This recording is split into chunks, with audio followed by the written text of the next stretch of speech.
Do you know who my father is? My father donates more to this school than they pay you in 5 years. When a racist bully wrapped his hands around my throat in the chemistry lab, he thought I was just another weak teacher he could intimidate. He didn't know I'd spent 8 years in military intelligence, survived 2 tours in Afghanistan, and learned 17 different ways to drop a man twice my size. But what happened next wasn't about violence. It was about the kind of justice that changes lives forever. My name is Bianca James, and this is the day a privileged punk learned that some teachers carry more than just red pens. Welcome back, my dear family and friends, to Life in Stories, and to another powerful true story. Today, I'm sharing something deeply personal. A story that will make your blood boil, your heart race, and ultimately show you that real strength isn't about fighting back, it's about fighting smart. Before we dive in, if you believe in standing up to bullies and that everyone deserves respect regardless of their skin color, hit that subscribe button right now and ring the notification bell. Trust me, you don't want to miss what happens when military training meets classroom justice. Now, let me take you to São Paulo, Brazil, on a humid April morning that started like any other, until it became the day that changed everything. The humidity in São Paulo hits different at 7 a.m. It wraps around you like a wet blanket, making every breath feel like you're drinking the air. I stood outside Instituto Internacional de Ciências, adjusting my lab coat and checking my watch. 3 years teaching chemistry here, and I still arrived 30 minutes early every day. Old habits from my military days die hard. My name is Bianca James. Yes, Bianca, not Blanca, though I've been called worse. 35 years old, originally from Chicago's South Side, and probably the only black woman teaching hard sciences in this entire district of São Paulo. How I ended up here is a story for another day. Today's story is about Justin Hartley and how he made the biggest mistake of his entitled life. I pushed through the glass doors, nodding to Carlos, our security guard who was more interested in his newspaper than actual security. The hallways echoed with my footsteps. I loved this time of morning when the school was still quiet, before 200 teenagers descended like locusts. My laboratory was my sanctuary. State-of-the-art equipment courtesy of international funding, periodic table posters in Portuguese and English, and photographs of Marie Curie, Mae Jemison, and Katherine Johnson watching over it all. I'd fought hard to get those pictures approved. The administration thought they were too political. I thought they were necessary. I was preparing solutions for my 10 a.m. advanced chemistry class when I heard the door slam open. Ms. James. The voice dripped with contempt. Justin Hartley stood in my doorway, all 6'2" of American expatriate privilege. His father ran the largest pharmaceutical company in São Paulo, and Justin never let anyone forget it. Mr. Hartley, I said, not looking up from my measurements. You're early. Class doesn't start for 3 hours. Yeah, about that. He sauntered in, his lacrosse jersey, because of course he played lacrosse, stretched across his broad shoulders. I'm not going to be able to make it to the exam today. I set down my graduated cylinder carefully. Very carefully. In the Army, they taught us that precise movements prevent accidents. They also taught us that staying calm in the face of provocation is a tactical advantage. The exam you've known about for 3 weeks? Yeah, that one.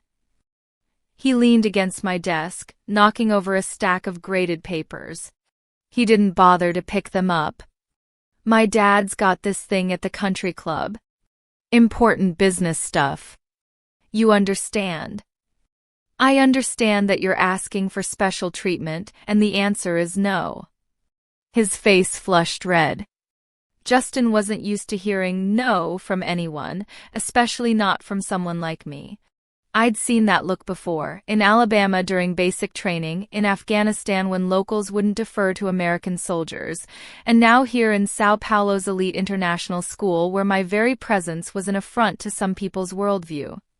Listen, he said, his voice dropping to what he probably thought was intimidating.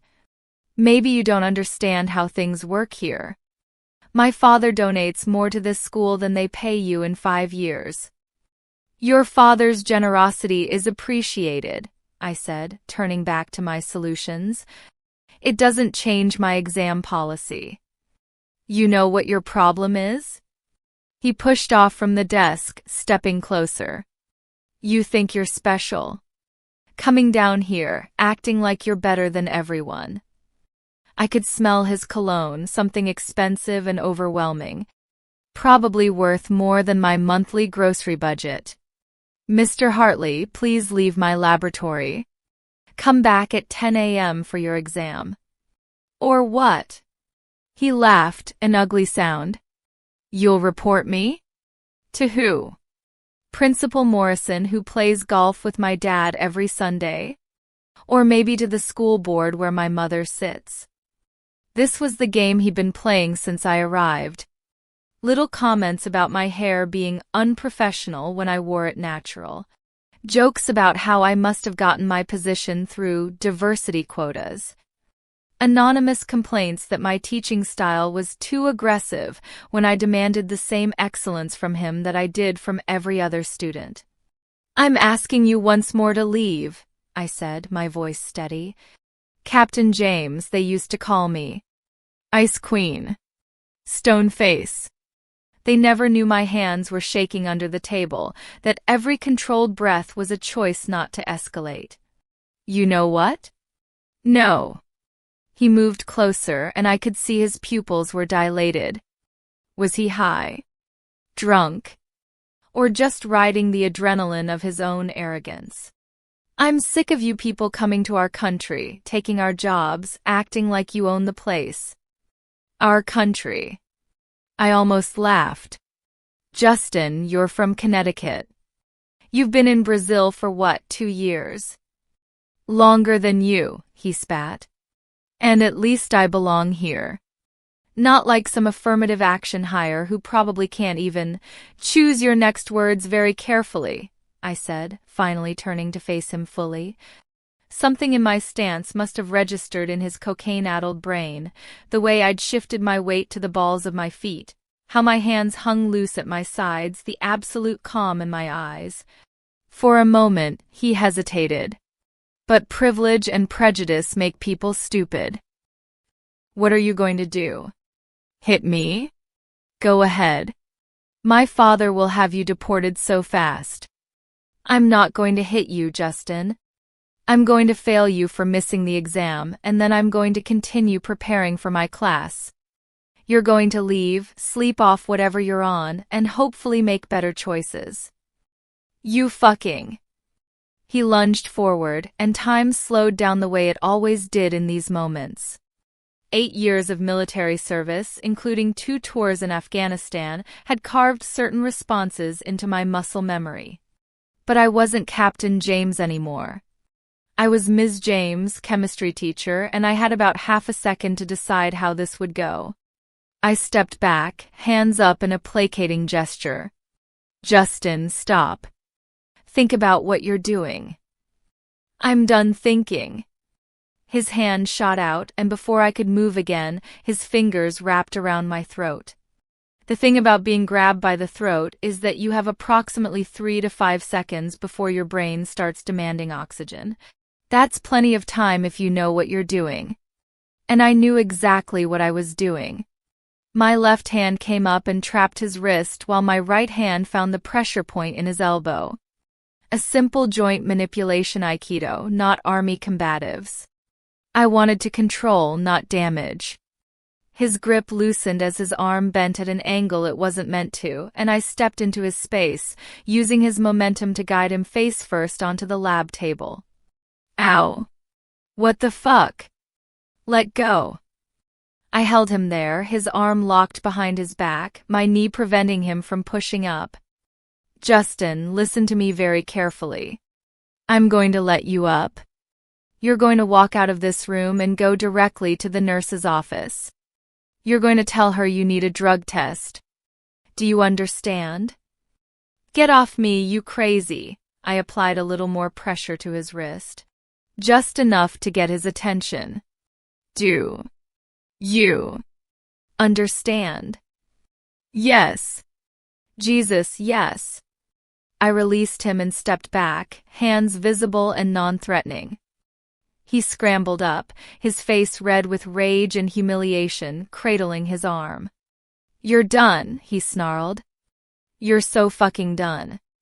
When my father hears about this, when your father hears that you assaulted a teacher while under the influence of drugs, I kept my voice conversational, almost friendly. Please make sure to include that part. He stood there, breathing hard, probably running through his options. I could see the moment he realized the position he'd put himself in. The cameras in the hallway would have caught him entering. The bruises on my throat were already forming. And whatever he was on would show up in a blood test. This isn't over, he said finally, backing toward the door. No, I agreed. It's not. After he left, I locked the door and sat down heavily. My hands were shaking now, adrenaline flooding my system with nowhere to go. I touched my throat gingerly, it would bruise spectacularly. Good. Evidence. I pulled out my phone and started documenting. Pictures of my neck, a written statement while everything was fresh. Then I called Maria Santos, the union representative who'd become a friend over the years. Bianca? It's early, everything okay? I need you to come to the school. Bring your camera and maybe that lawyer friend of yours. What happened? Justin Hartley just tried to strangle me. Silence. Then, I'll be there in 20 minutes. Don't talk to anyone else until I get there. By 8 a.m., my quiet morning had turned into a circus. Principal Morrison, a thin American man who sweated through his shirts by noon, paced my laboratory like a caged animal. Ms. James, I'm sure there's been a misunderstanding, he kept saying, his eyes darting between my bruised throat and the door. Justin's a good kid. Maybe a little high-spirited, but high is right, I interrupted. He was clearly under the influence of something. Now, let's not make accusations we can't prove. Maria chose that moment to arrive, dressed in her power suit despite the early hour. With her was Roberto Silva, a labor attorney who'd made his reputation taking on São Paulo's elite. Actually, Roberto said, pulling out his phone, accusations require proof. This, he gestured to my throat, is evidence of assault. Has the student been drug tested? Morrison's face went pale. I don't think that's necessary. It's protocol, Maria cut in. Page 47 of the Employee Handbook. Any student who physically assaults a staff member must submit to immediate drug testing. He's probably left campus by now, Morrison said weakly. Then call him back, I said. Or would you prefer I file a police report for assault and let them handle the drug test? The thing about bullies like Justin is they always assume their victims will be too scared or too invested in keeping their jobs to fight back. They count on it. What they don't count on is someone who's faced down actual threats, who's been shot at by people who meant it, and who learned long ago that backing down just makes you an easier target. Morrison made the call. 30 minutes later, Justin returned with his father in tow. Richard Hartley looked like an older version of his son. Same entitled jaw, same cold eyes, same assumption that the world would bend to his will. This is ridiculous, Hartley Sr. announced, not bothering with pleasantries. Some misunderstanding between my son and this teacher, and you're treating him like a criminal.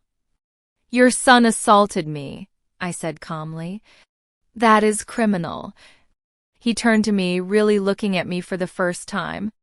His eyes traveled from my natural hair to my bruised throat to my steady gaze, and I could see him calculating. How much would it cost to make this go away? What pressure points could he exploit? Ms. James, is it? I'm sure we can come to some arrangement. The Hartley Foundation is very generous to educators who show flexibility. Roberto stepped forward. Mr. Hartley, that sounded dangerously close to a bribe. I'd be careful about your next words. Who the hell are you? Roberto Silva, Ms. James's attorney. And you are Richard Hartley, CEO of Hartley Pharmaceuticals, currently under investigation for price-fixing antibiotics in favelas.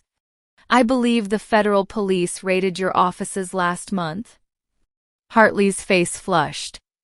That has nothing to do with no, but it does establish a pattern of believing you're above the law.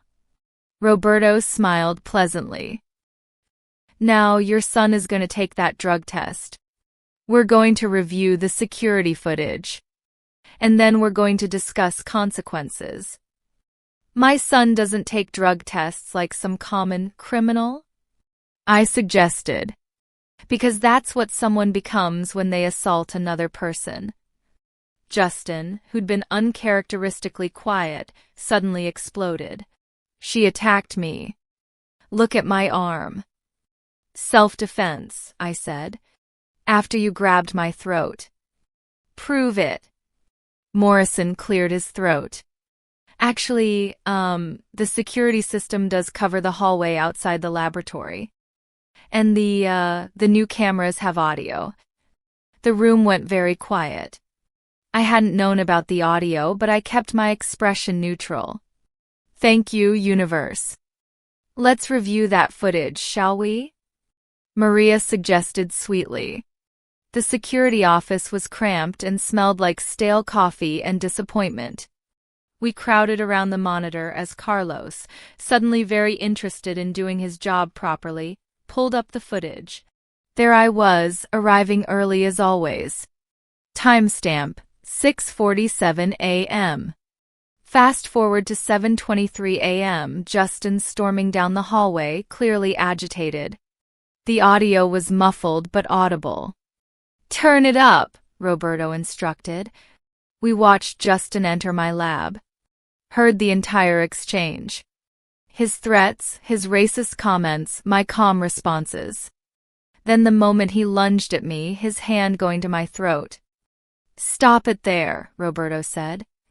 The image froze on Justin's face, contorted with rage, his hand around my neck.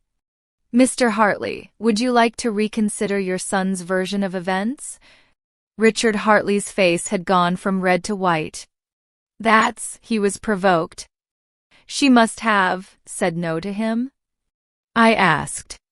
Because that's all I did. I told him he couldn't skip the exam. We watched the rest. My defensive move, quick and efficient. Justin on the table, then leaving with threats. Turn it off, Hartley said quietly. Morrison looked like he might faint. Mr. Hartley, I'm sure we can. Shut up, Morrison.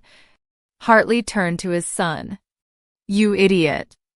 You absolute idiot. Dad, be quiet. He looked at Roberto, then at me. What do you want? Justice, I said simply. Everyone wants something, he said tiredly. Name your price. I don't have a price. I have terms. I stood up, and even in the small room I could feel my military bearing take over. 1. Justin takes the drug test now. 2. He's suspended pending a full investigation. 3. He undergoes mandatory counseling for substance abuse and anger management. 4. He writes a formal apology to be read at the next school assembly. 5. Any retaliation against me, direct or indirect, will result in immediate criminal charges. Absolutely not, Hartley started, but Roberto cut him off. Or we go to the police now. Assault, attempted strangulation, hate crime enhancement for the racial components. Your son's looking at serious jail time. You're bluffing. Try me, I said. I've got nothing to lose. Your son, on the other hand.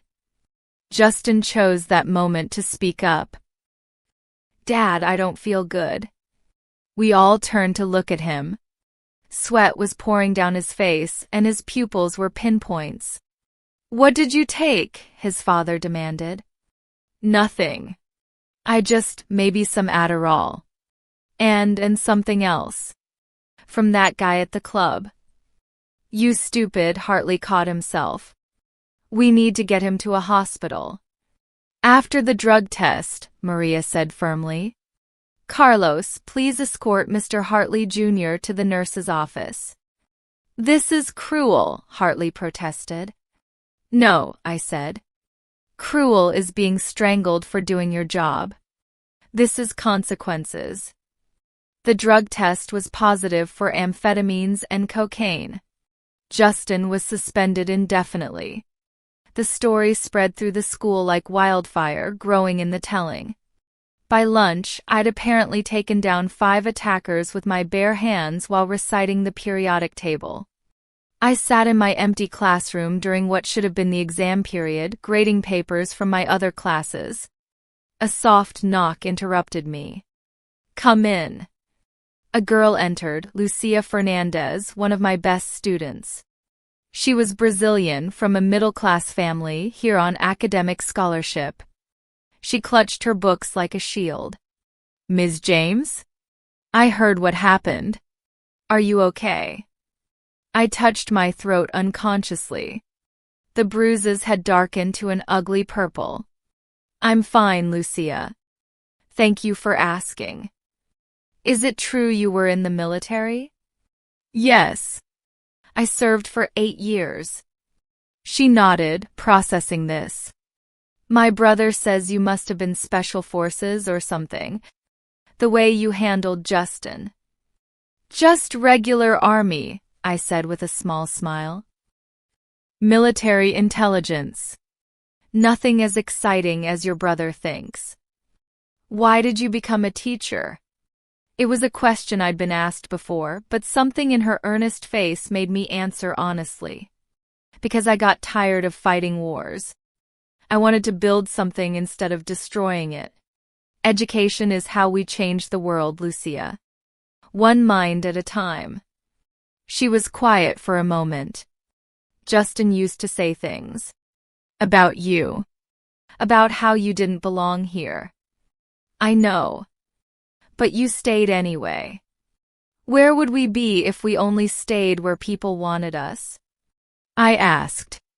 "I belong wherever I choose to stand my ground." She smiled then, shy but genuine. "I'm glad you stayed, Ms. James.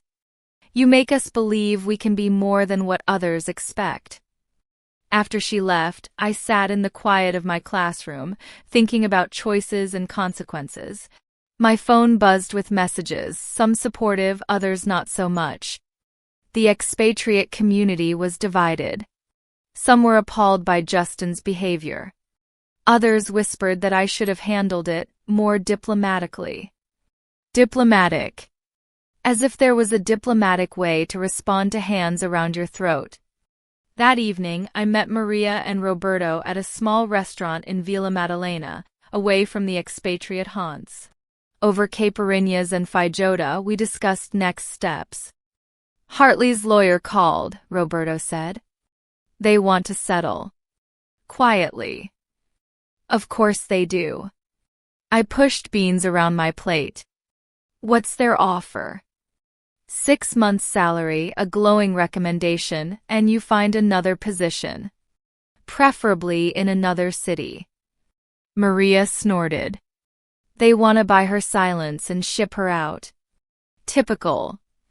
"What do you want to do, Bianca?" Roberto asked. I thought about Lucia's face, about my other students who looked at me and saw possibility. About the pictures of Mae Jemison and Katherine Johnson on my laboratory wall. About every time I'd been told I didn't belong somewhere. "I want to stay," I said. "I want to teach my classes, do my job, and not have to look over my shoulder. I want Justin to face real consequences, not just a slap on the wrist. And I want the school to implement actual policies about discrimination and assault, not just paper promises." "That's going to be a fight," Roberto warned. I've been in fights before. This is different. Hartley has connections, money, influence. And I have the truth. Video evidence. A clean record. I met his eyes. And I have you too.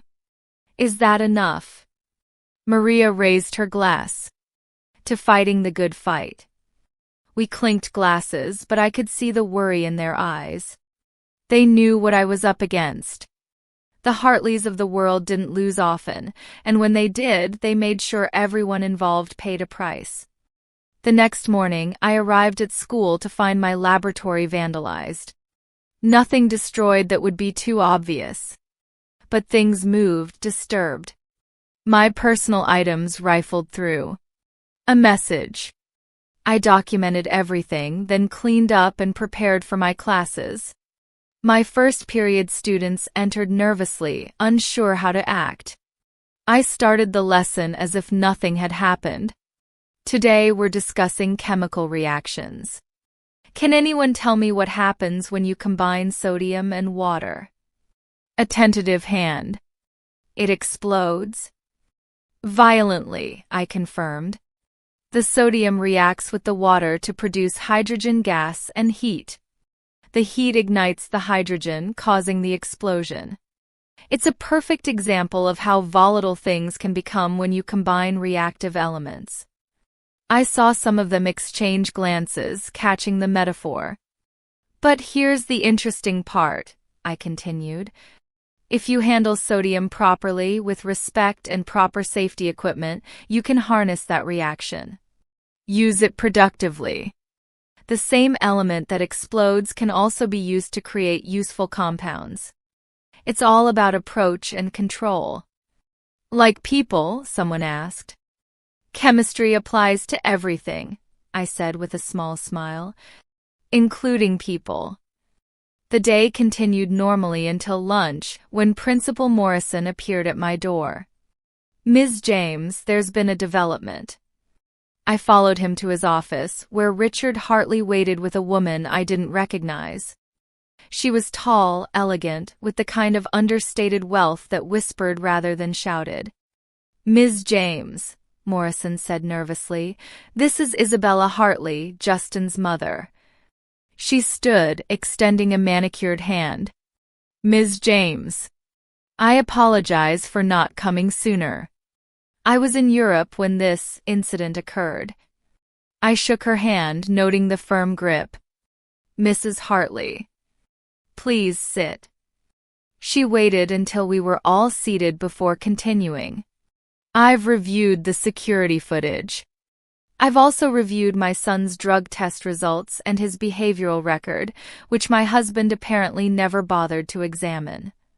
Richard shifted uncomfortably. Isabella, be quiet, Richard. Her voice was steel wrapped in silk. Ms. James, what my son did was inexcusable. The racist comments, the assault, all of it. I'm appalled and ashamed. I studied her, looking for the angle. I appreciate you saying that. I'm not just saying it. I'm here to ensure proper consequences. She turned to her husband. Starting with Justin entering a rehabilitation facility. A real one, not the spa you suggested. The boy made a mistake. The boy committed assault while high on cocaine, she snapped. At 17. What do you think happens at 27 if we don't address this now? She turned back to me. I also understand you've requested policy changes regarding discrimination and assault. I agree completely. In fact, I'll personally fund a comprehensive program, including training for all staff and students. Why? I asked bluntly. Why are you doing this? She was quiet for a moment. Because I have a daughter. She's 12, at boarding school in Switzerland. Mixed race, my first husband was Afro-Brazilian. I've been protecting her from this world, sending her away to better schools. But what happens when she encounters a Justin? What happens when someone puts their hands on her because she dared to say no? The office was silent except for the hum of the air conditioning. I failed my son, she continued. I let Richard fill his head with poison while I traveled, while I built my own career. I told myself he'd grow out of it. But poison doesn't dilute on its own. It concentrates. Isabella, Richard warned. No, Richard. We're done protecting him from consequences. And we're done with your version of parenting. She looked at Morrison. I'll be taking a more active role in this school. Starting with the board meeting next week, where we'll discuss your handling of this situation. Morrison went pale. I was just trying to protect the Hartley name. Yes, I'm aware. Consider this your notice that such protection is no longer required or desired. She stood, smoothing her skirt. Ms. James, you'll have a formal apology from Justin within the week. He'll read it at assembly when he returns from rehabilitation. Any further harassment or retaliation will be met with immediate legal action from me personally. Is that acceptable? I stood as well. It's a start. Good. She paused at the door. You know, I looked into your background. 8 years military service, including combat deployment. Commendations for valor. Bronze Star. Then you came here to teach chemistry to privileged teenagers. Why? Because someone needs to, I said simply. And because I believe education is the most powerful weapon against ignorance and hate. Yes, she said softly. It is. The assembly was 3 months later. Justin had completed 30 days of inpatient rehabilitation followed by intensive outpatient therapy. He looked different, thinner, clearer-eyed, nervous. I sat with the other teachers, watching him approach the podium. The auditorium was packed, students and faculty waiting to see what would happen. Some expected drama. Others hoped for it. Good morning, Justin began, his voice shaky. He unfolded a paper with trembling hands. I'm here to address my actions on April 15th and to offer a public apology to Ms. James.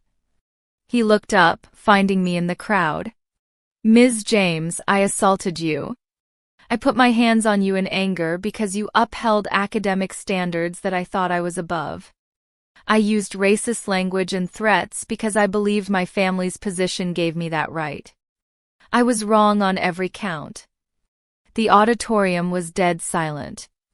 During my time in rehabilitation, I learned that I've been using my privilege as a weapon.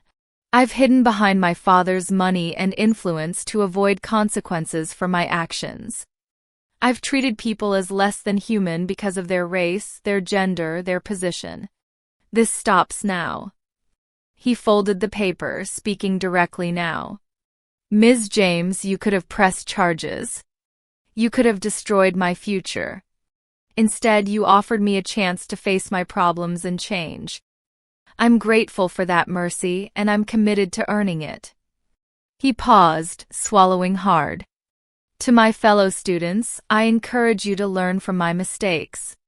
No amount of money or family influence gives you the right to harm others.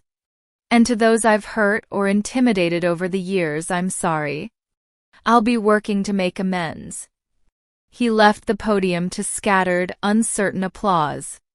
I noticed Isabella Hartley in the back, watching with an unreadable expression. Richard was nowhere to be seen. Their divorce had been finalized the previous month. After assembly, I found Justin waiting outside my laboratory. Ms. James? Could I speak with you for a moment? I studied him.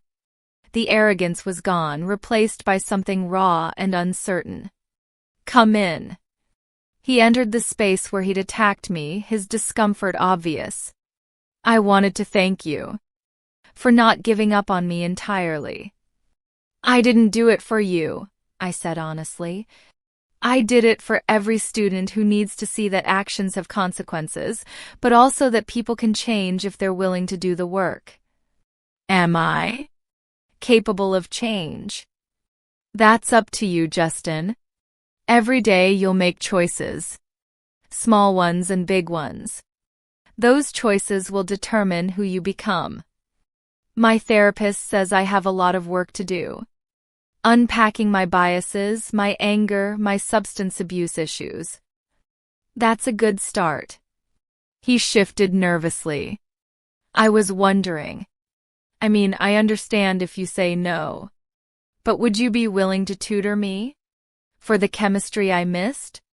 I want to graduate on time, and you're the best teacher here. I considered this. The easy answer was no. But easy had never been my style. 3 conditions, I said. 1, you maintain your therapy and stay clean.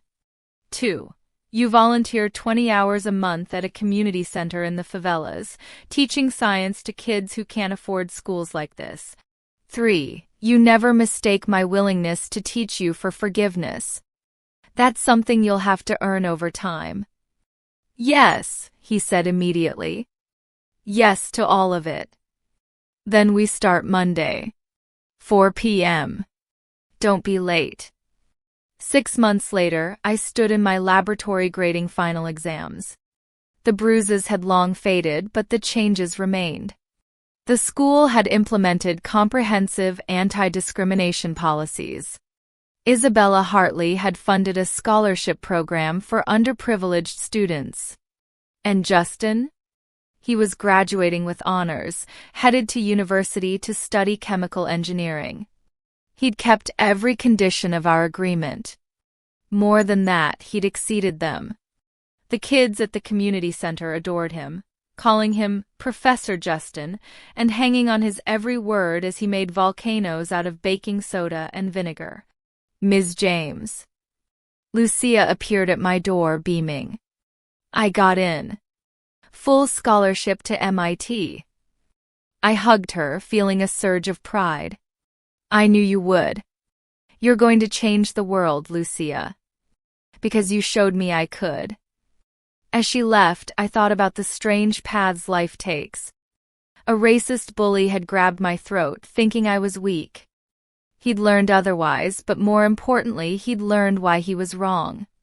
Not through violence or revenge, but through consequences and the hard work of change.